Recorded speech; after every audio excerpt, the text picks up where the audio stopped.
গাজায় থামেনি ইসরায়েলি নারকীয় তাণ্ডব। দীর্ঘ এ সময়ে হামলার মাত্রা তো কমেইনি, উল্টো সময় যত যাচ্ছে বাড়ছে ভয়াবহতা। এই ধ্বংসযজ্ঞের মাঝেই পবিত্র ঈদ উল ফিতর পালন করেছেন উপত্যকার বাসিন্দারা। এর মধ্যেই চলে এসেছে মুসলমানদের অন্যতম পবিত্র ধর্মীয় উৎসব ঈদ উল আজহা। তবে হামলার মুখে এই ঈদও ফিলিস্তিনিরা ঠিকভাবে পালন করতে পারবেন কিনা তা নিয়ে দেখা দিয়েছে শঙ্কা। এর মাঝে আরও 1000 ফিলিস্তিনিকে হজের আমন্ত্রণ জানালেন সৌদির বাদশাহ সালমান বিন আবদুল্লাহ আজিজ। এক রাজকীয় আদেশে তাদের আমন্ত্রণ জানানো হয়েছে। সৌদি কর্তৃপক্ষের বরাতে এ তথ্য নিশ্চিত করেছে দেশটির গণমাধ্যম।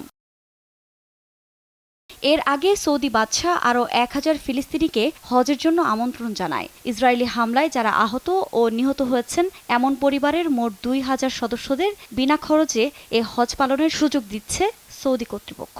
এর মধ্য দিয়ে ফিলিস্তিনের প্রতি সৌদি আরবের সর্বাত্মক সমর্থন নির্দেশ করে বলে জানান দেশটির ইসলামী অ্যাফেয়ার্স মন্ত্রণালয়ের এক কর্মকর্তা। এছাড়া গাজার জনগণের প্রতি সৌদির বাদশার এমন আমন্ত্রণে তাদের কষ্ট কিছুটা দূর হবে বলেও আশাবাদী তিনি।